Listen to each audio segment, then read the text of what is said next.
Calling the regular council meeting of South Lebanon to order on July 2nd, 2024 at 6:00 p.m. Allen. Present. Carmack. Present. Combs. Present. Feder. Present. Harrison. Present. Spicer. Present. Would you all please rise for the prayer and the pledge?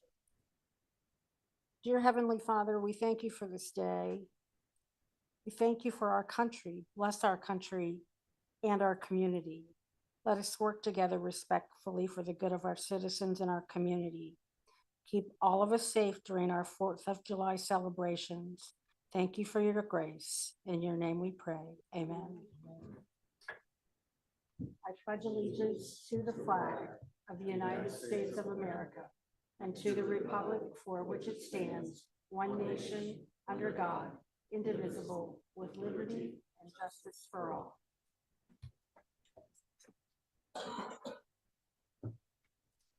Thank you all for coming here this evening, and I'm going to turn this over to Tina now, our director of finance, and she's going to talk about our tax budget for 2025. Thank you, Mayor.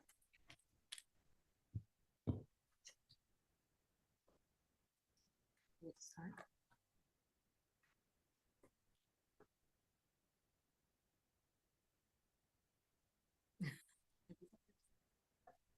I know. I think he hit.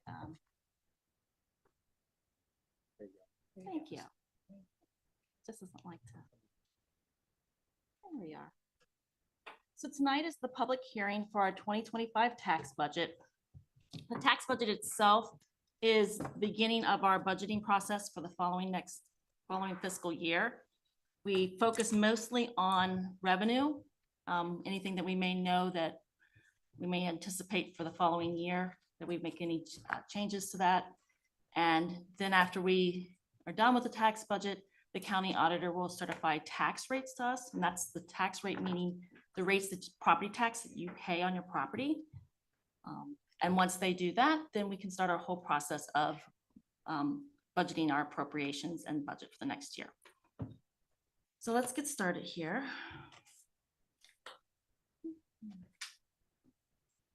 So what is a tax budget? What is the purpose? The tax budget itself is for the city and the county auditor to assess the overall financial health of the city in time to determine if the tax rates that are levied on the property and any other sources of revenue are sufficient to meet budgeted expenses. So they're really looking to see, long-term, where are we with revenue covering our expenses. The tax budget has to detail revenues and expenses for the general fund, but then it does a summary information on our other funds. It is required to be passed by July 15th for the following fiscal year. Let's take a look at. So I mentioned property taxes.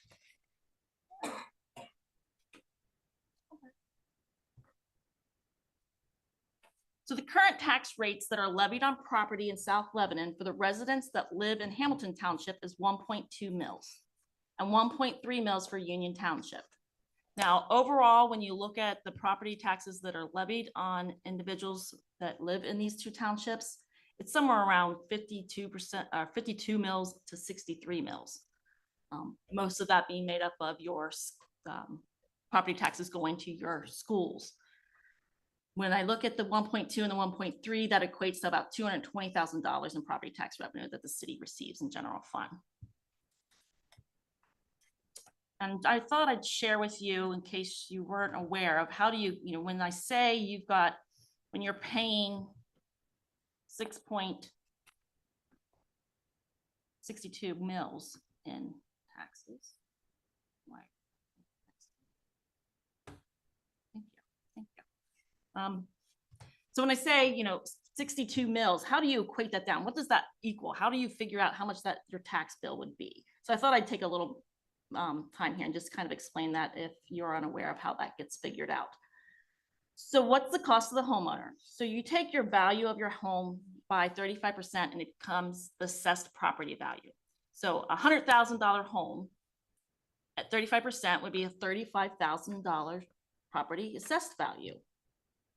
Then you times it by that 1.2 mils, or if you do the whole amount, you may times it by the 52 to 62 mils, divided by 1,000, and it comes out with how much per $100,000 value of real value are you paying for property taxes.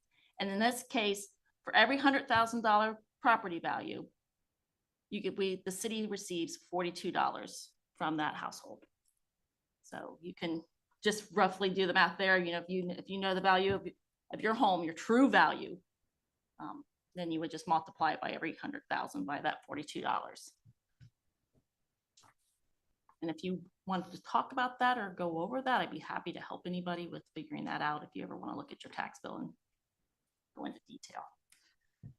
So when we look at the general fund, so I'm looking here at our revenue in the general fund. And when I spoke about, okay, how much we received in property taxes, there's that 220,000 all the way to the right on the top is how much we're budgeting to receive in 25. I'm also presenting what we actually received in 22, 23, what our current budget is in 24, and then here's the amount that we are expecting potentially in 25. When we prepare the tax budget, we really base it off of what we just passed here for the 24 budget. We passed that back in the spring. So these numbers should be very similar to what we estimated for 24, with any of those unknown factors that may come up that we may know right now that may need to adjust it. So that when you go down to grants, right, on that far right column, you get down to grants, there's $112,797. Well, we already know that we've been awarded a federal grant from HUD for a community center improvements. So we're going to put that in there as known revenue that we anticipate to receive next year. Everything else should pretty much be consistent with, like I said, where we are for 24. And the tax budget summary. So I mentioned before, we have to do more detail on the general fund, which is what you kind of got a snippet shot there of the revenues. But for all the other funds, we really just have to provide this information to the county where we look at what's our general fund estimating for revenue? What are we estimating to spend on employees, payroll and benefits, operating and capital expenses to come out with an ending fund balance for the end of 25. These are all preliminary estimates. There's a whole lot more that has to go into this once we get those tax rates back from the county. But the county is looking at, okay, that $220,000 that they're going to give us for property taxes, is that going to be enough to sustain us? Well, no, not with us. We have all that other anticipated revenue like our municipal income tax. But with that, those two pieces, then we're still ending the year at around $3.2 million in the general fund. For all the funds, we're going to start the year, we're anticipating starting the year around 13.1 and ending at 12.4. So pretty consistent with where we have been last year. If you would like copies of the tax budget, those are out on the table out there, so you can take a little bit more of a deep dive into this. We did meet with the finance committee last Thursday, I believe. We went over the tax budget in more detail, looked at some of the estimates, a little bit further detail, so that they could be comfortable with where we are and what we're planning for the next fiscal year. But at this time, if you have any questions about the tax budget or any of these numbers, I can entertain any questions.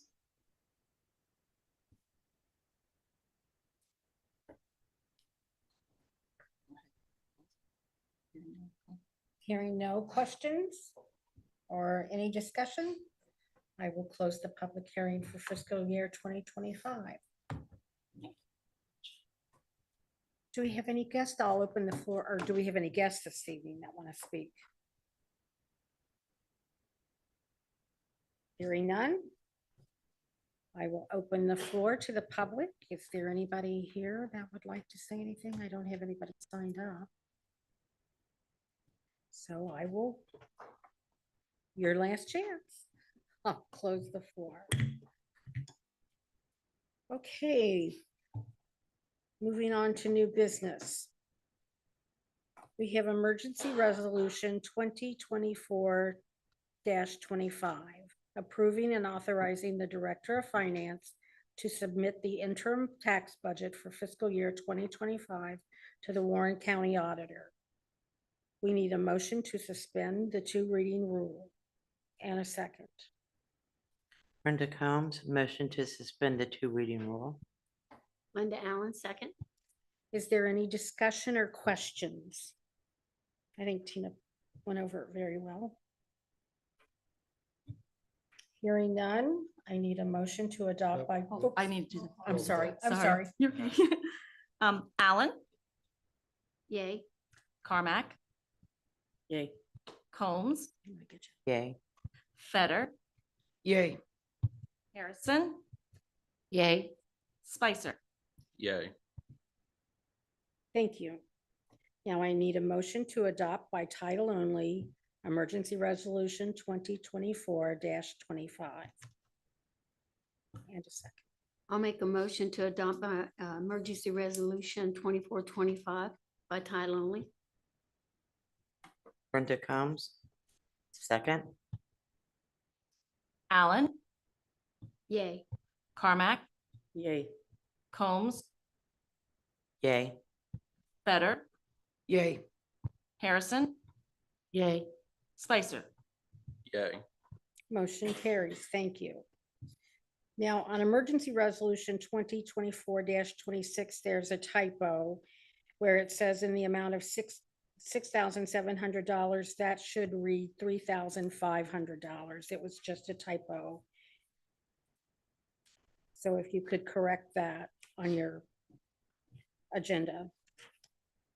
So emergency resolution 2024-26, authorizing contract amendment number 2 with Choice 1 Engineering for the Forest Avenue Reconstruction Project Phase 1 in the amount of $3,500. I will need a motion and a second to suspend two reading rule. Motion made to suspend the two reading rule. Brenda Combs. Linda Allen, second. Allen, Yay. Carmack, Yay. Combs, Yay. Feder, Yay. Harrison, Yay. Spicer. Yay. So we will need a motion. Are there any questions or any discussion about this? Hearing none. I will need a motion to adopt emergency resolution 2024-26 by title only. Linda Allen, I'll make a motion to adopt emergency resolution 2024-26 by title only. And a second, please. Lisa Fetter, second. Allen, Yay. Carmack, Yay. Combs, Yay. Feder, Yay. Harrison, Yay. Spicer.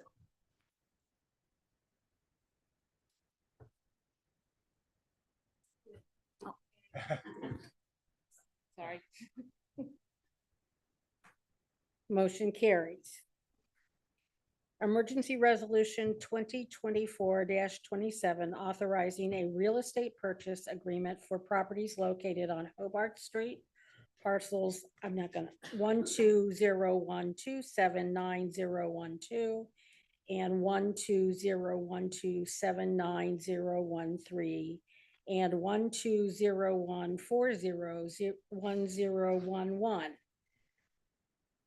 2, in the amount of $14,000. Before I ask for a motion to suspend, are there any questions or concerns? Hearing none. I need a motion to suspend the two reading rule and a second.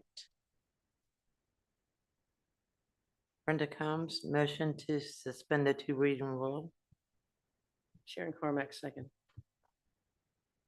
Allen, Yay. Carmack, Yay. Combs, Yay. Feder, Yay. Harrison, Yay. Spicer. Yay. Now we need a motion to adopt emergency resolution 2024-27 by title only. Lisa. Motion to. Yeah, 24-27 by title only. Sharon Cormack, second.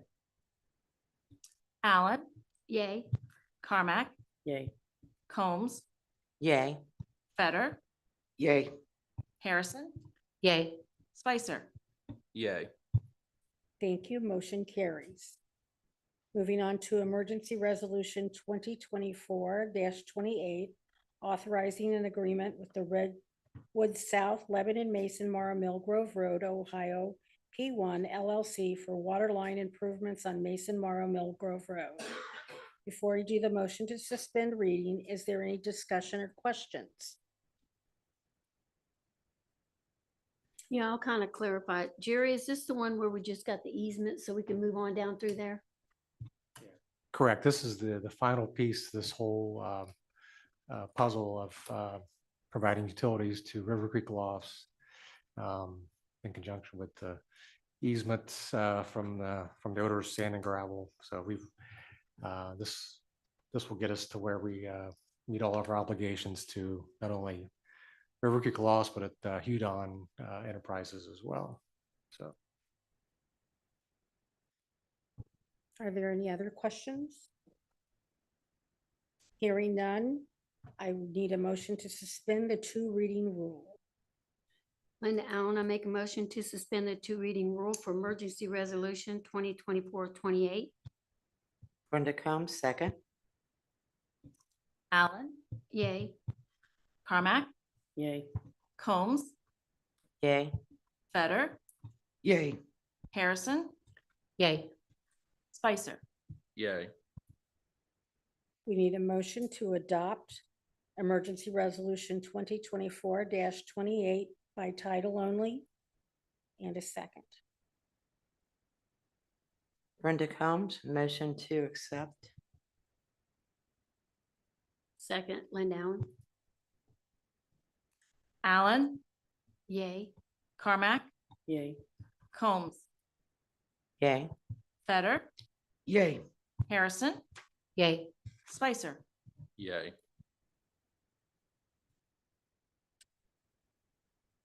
Now we need a motion. Did I do the second? We're done. Yep. I'm reading on. I forgot where I'm at. Okay. Motion carries. Thank you very much. Now we have the approval of the invoices. We need a motion to approve the invoices, but are there any questions or concerns before we do that?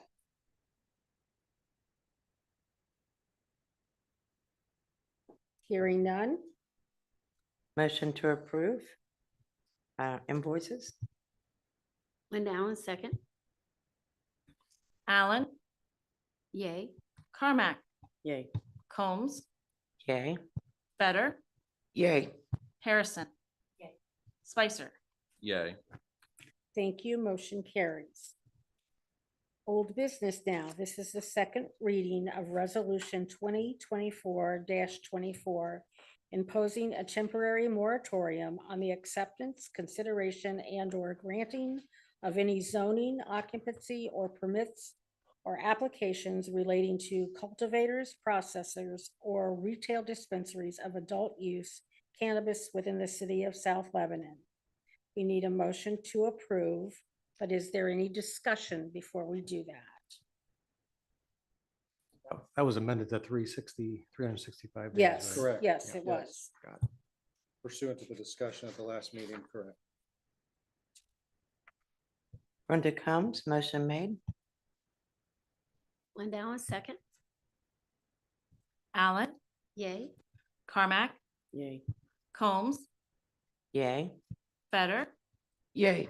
Harrison, Yay. Spicer. Yay. Motion carries. Thank you.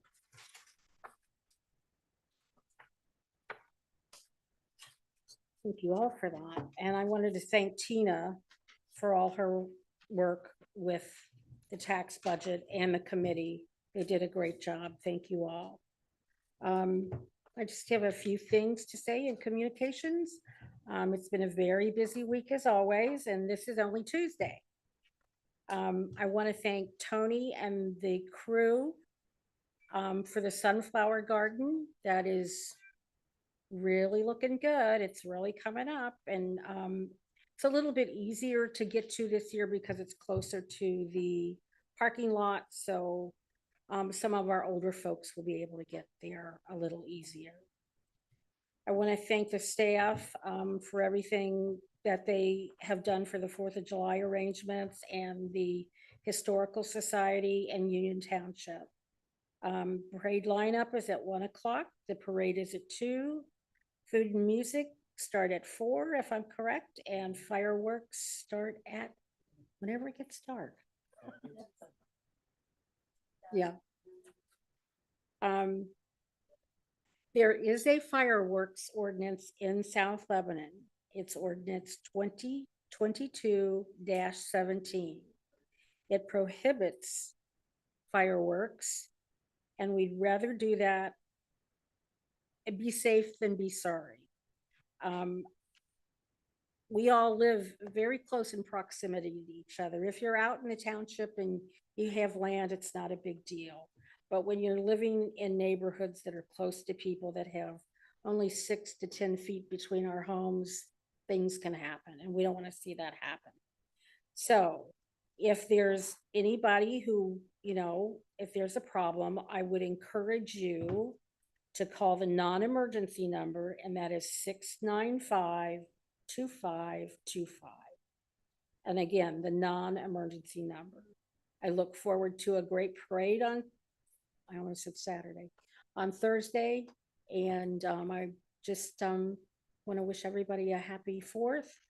I want to let you all know we're going to be losing Jerry for a little while. He has to have a little surgery. So be thinking of him and keeping him in your prayers, and we'll see him when he gets back. So that's all I have to say, and we'll move to the Director of Finance now. Tina. Thank you, Mayor. I do want to pass out to council. Finance Committee did receive this already. It's a calendar of events for our 2025 operating budget and capital improvements. It's setting forth us, the goal being to approve the actual 25 budget in 2024, so that we start the year off with a budget that's approved. Typically in the past, in December, we have been approving a temporary budget, and then we kind of start all the work after the end of the year. And there's a lot going on, and we don't usually pass the budget until sometime early March. And really, we're at the end of the first quarter at that point. So we're trying to move everything back up so that we can get that done in the actual fiscal year prior to the next budget year. And with that, I'm going to pass out the calendar so you kind of have an idea of when we're going to be meeting with committees, things that we're going to have to do to discuss, and kind of take it down to bits and pieces so that we can then pull it all together at the end of the year. But I just wanted to pass that out to everybody. And then if anybody from the audience would like a copy, I do have extras. Other than that, I'm good. Thank you. Thank you, Tina, for all your hard work. May I take one? Yes.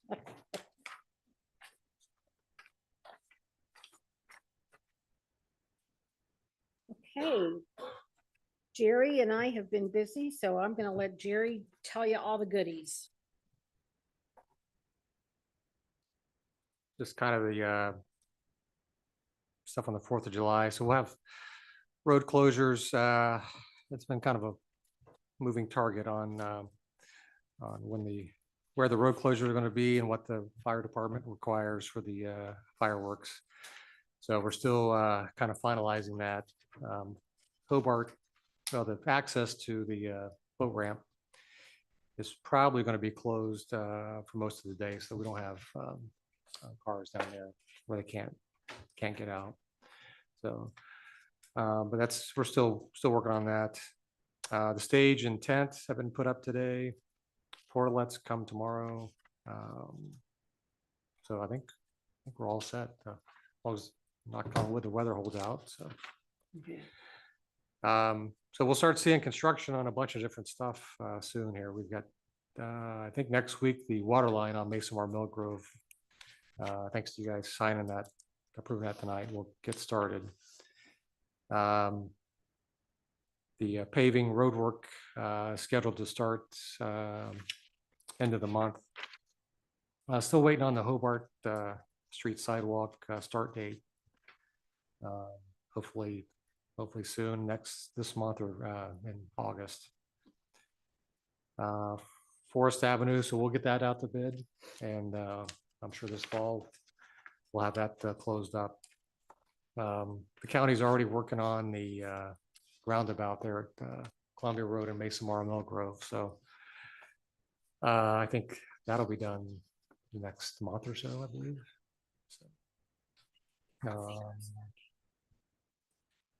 And then the Planning Commission approved the final plan for the arbors at Grandin Pond subdivision at Stryker and Grandin. So they've already started clearing. So we'll start seeing some construction going on there. And then if you haven't taken a look, stop by at the rain garden next door. All the flowers are starting to bloom. It's you got to go down there and walk it to make it check it out. So hibiscus are in full bloom and cone flowers. So I think that's it. And I'll see you. I will have access to my email and phone, so I'm not going to be gone. So. No, he'll be here. I'm not here, but. And we wish you a very safe and successful surgery and speedy recovery. Andrew, our law director. Nothing for me this evening. Sergeant Adams. All right, so we just finished up our first month of that traffic detail that was approved. Just to kind of let you know where it was going, we had scheduled 12.5 shifts, which is right around 50.5 hours. It was worked specifically for traffic. Without going into great details of the numbers, just alone in that detail, there were 100 traffic stops made. Yeah, it was 50 hours, which is actually pretty good. Again, it's up to the deputy to determine whether they want to write a citation or if they want to give a warning. It's completely on them. So everything's looking pretty good on that. We just started into our second month of it. I can't remember the billing date. I think I put it was like a week and a half, 2 weeks ago, right? Right. Yeah. So we're about a week and a half, 2 weeks into it. The next month should finish up about the middle of July, and then I'll start scheduling from that on to continue it. The parade. So we did meet, I think we kind of discussed this a little bit last time with Chief Napier Union Township, and we hopefully got things moving the right way with the parade. I know that he's got a list of rules and regulations that's been shared by both the township and the city and members of council and public. So that's a good way. I was at the Union Township meeting last night. I do know that they plan on lining up the parade, and then they have the rules and regs and a waiver that he will be passing out, having them sign. From my understanding, they're going to have somebody up there lining them up and ensuring that they're approved from what the new rules and regs are. So Union Township has been a great help with that, and Chief Napier has helped a ton. So hopefully this will help take us down the right path when it comes to the events in the city with the parades and everything, and keeping everybody safe.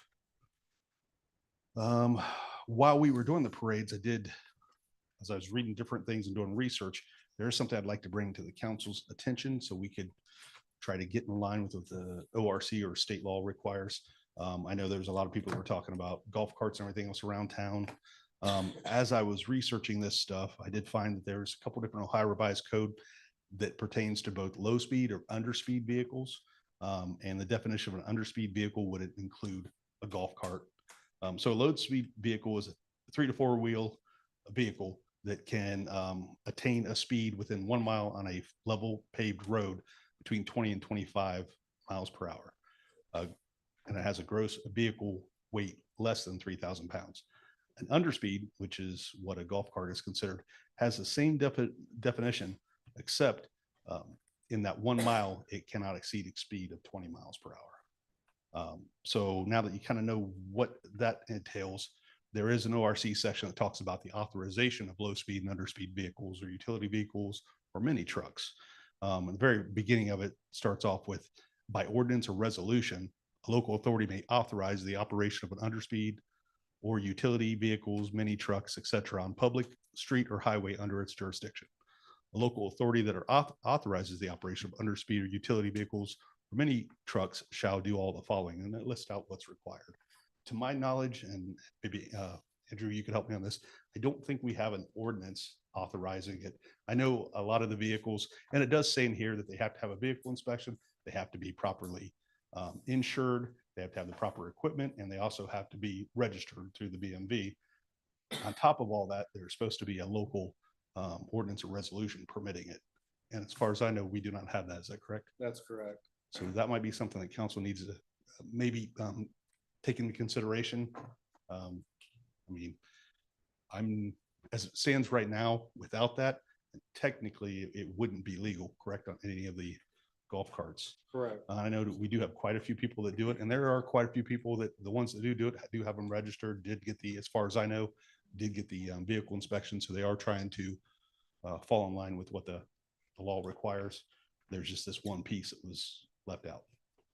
And in the revised code, if a resolution or ordinance is passed, they couldn't be used, those types of vehicles, on roads above 35 miles per hour. So there is a restriction on the areas within a municipality where they could be used. So if that's something that council is interested in, we can draft the legislation and present it. But because Sergeant Adams has had several inquiries about it, he wanted it to bring to the council's attention this evening. Thank you. And it goes on to say that you can establish additional requirements on top of what the law says. So that there's a whole bunch of different things that you can do on that. The vehicle inspection, it basically says some type of local police department can, a local authority. I do know the sheriff's office doesn't normally do vehicle inspections. I have heard, again, I have not checked on this, but I've heard that there's a golf cart place that sells out in Morrow, and I don't know if Morrow checks them. I believe they do, so they sell them where they're already. So just information on that, just a side note. Other than that, I think that's about it. I do want to thank you guys again for the flock cameras. Prior to the meeting tonight, we had a motorcycle, subject operating one that took off, broke several laws. The deputy just right around Bethesda Air Springs tried to catch up to him. He took off from him. I was stuck in traffic. He flew by me in between cars, riding the white line, and shot up the interstate. Due to our access and having access to not only our flock cameras, but other agencies, I was able to identify it. And the deputy and I went, located the house, residence, the motorcycle, the person, and it is currently now impounded. So that, had we not had that to be able to locate or identify, it probably would have been next to impossible unless we caught them later on. And the way this person drives, there would be no catching. They would just probably flee. And, you know, got away the dangers, and we would not pursue just for that traffic blitzes. So, but thank you again for this. Does anybody have anything or any questions for me? Yes. My question is, since we're talking about the golf carts, is the bicycles with the little motors on them and the little, I guess, look like skateboards with the motors on them. Now, I mean, that Yeah. too, they ride them in the road. So what? So I'm still researching that. I had one of my deputies send me information when it came to electric bikes Yeah. and the definition of what that it and what is. they're permitted to do. Now from what I can tell from what he sent me, they can be on the roadway, but they have to follow all traffic laws. Then there's the bicycles with the helper motors that would fall underneath, like almost like a moped.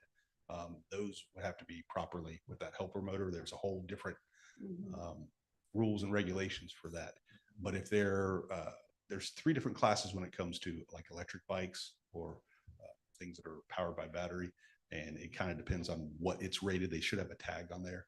There's classification 1, 2, and 3. So they should be licensed. Not necessarily. Depends on what classification it is. If it's 1 or 2, it doesn't require it.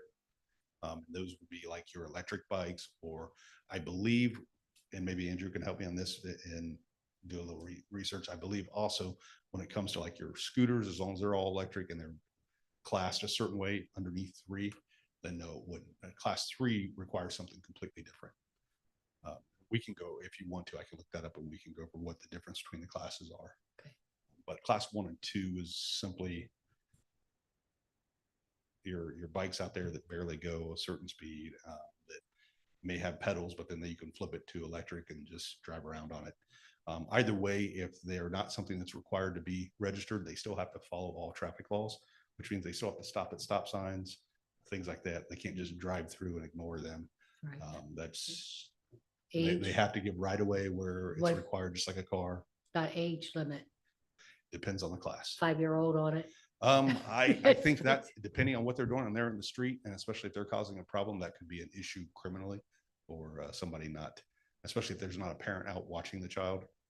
That could be a child endangering possibly. It kind of depends on the circumstance. I can't give like a black and white, it's always Right. this. It kind of depends on what we're faced with. Thank you. Thank you. Anything else? Yes, sir. On the golf cart thing. Yeah. Could you hypothetically put an orange triangle on it and drive it on the road? Well, without me looking that up, that has to do with farm equipment. And there are Okay. certain rules and regulations that are specific to having a orange triangle. So if you're just trying to avert the law or bypass the law, then no. But if you're actually using it for the purposes of what that triangle is for, it could be legal. I don't know right offhand without looking over it and reciting it, what that would be. But yeah, I would say unless it falls into the, and it's very specific when it comes to farm equipment, what can, when can, how you do certain things. Okay, so if somebody chooses to just bypass it that way, that probably would not be a good idea. Anything else?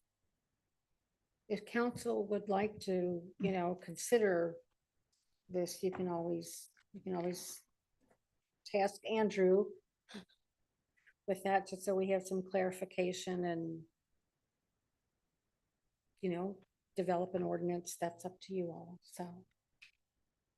I think just a lot of people in the public don't realize what's required to make sure it's all up and up. I mean, said most of them have. Ones I've stopped, they've showed me, I've got insurance, I've got this, that they're trying. This is just one of those things that got skipped. So, okay. Thank you. Thank you, Sergeant Adams. Council members, Councilmember Spicer. I'd like to call another meeting of the City Seal Committee. If Mary Ann, Sharon, if you want to stay after the meeting tonight or set a date or something, whatever's fine with you. That's all. Did you all want to stay? Oh. Okay. You're perfectly welcome to. Councilmember Federer. I have nothing to report today. Councilmember Carmack. Nothing to report. Councilmember Harrison. I just want to tell everybody that July 16th at, if you're a veteran or if you know a veteran and their family at the Warren County Fair, they get in free.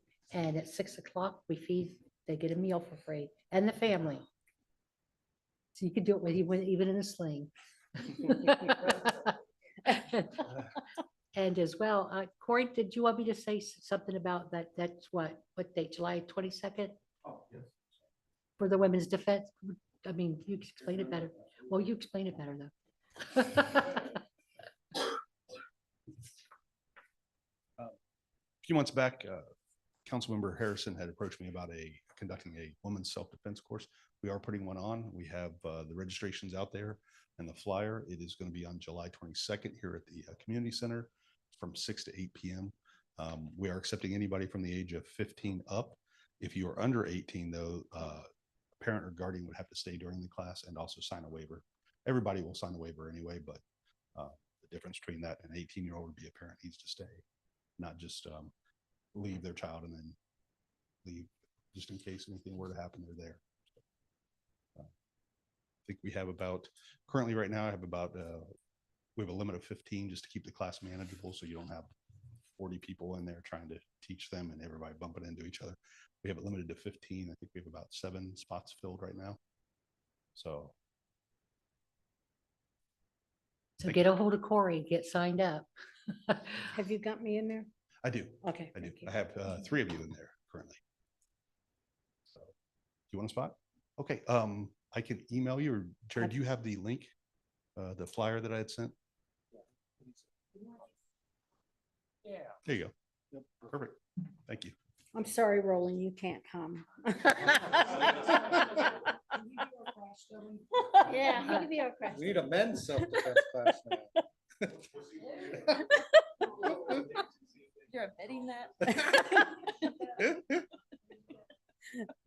Thank you, Mary. Was that it, Mary? Ann? Well, That was all on the all the record too, too. employees as well, if you want to, send out a memo for them, Yeah. because I think it's a One great next. thing that we become aware of our surroundings, and as we've talked off and on, because I've seen Hamilton Township and all of them doing it, I said, we need to do it. Because it gets filled up fast everywhere, and safety's number one, so let's start with us. And Great, thank you. Council, Thank I'm sorry. Are y'all done, Mary? Ann? happy 4th. I'll see everybody at the fair festival. Councilmember Allen. Yes, I have a couple things. First of all, I'd like to, we've done this all and all of us were involved, but I really, really appreciate the negotiation that Jerry and Linda did with the owners to get that easement. That was a 3.5-year deal that we just could not break through, and what we was gonna have to do to get it down through there would have cost the city more money than we would have been able to budget for. And I know Tina appreciates it. So I want to thank the council for approving that and all the work that they done on it too, because for me, that was a big checklist. Number 2, we're gonna have a movie night in the park at Rogers Park. As you can see it on your expenses on the sheet. It's gonna come through Sunset Cinema. The movie is going to be Migration, cute little movie. We're gonna do it in Rogers Park, and Linda did talk to the Chamber of Commerce. They're gonna help us advertise as well, and I can get with Mary Ann and them to get it all the Facebook pages. So I'll be doing up a flyer. I'll send it to Jerry and Linda for approval. And we wanna really get it out advertised, bring your pillows, blankets, your lawn chairs, bring your jammies and popcorn and we'll do whatever we can do, but we really plan on having a good time down there. So I want to thank Tina and Jerry and Linda for doing this for us, because we've really been working on it for over a month. So, and the Recreation Committee, thank you so much for helping too. The only other thing I have was, and I wrote it down here somewhere in my chicken scratch, is the women's defense. I'm really glad, Mary Ann, that you did talk about that. I think that's very important for anyone that's interested. So I want to thank you for that, and Corey for putting it on. And that's all I have. Thank you. Councilmember Combs. Okay, we got all of our musicians in line for July 4th. All the food trucks are in line. Let's see what else. There's something other else. Probably think about it when I get home. But thank you to Corey and his guys and Bob and his guys over at Union Township for keeping us safe. We really and truly are so thankful that we are safe, and we know if we get sick, we know we have that assurance that they'll be there. And thank everybody for all their hard work. I want to thank all of you for all of your hard work and as well, and how we're able to move forward on things and do it with respect and dignity for each other. So I'm going to ask for a motion to adjourn. So moved. All those in favor? Any opposed? Hearing none, meeting adjourned.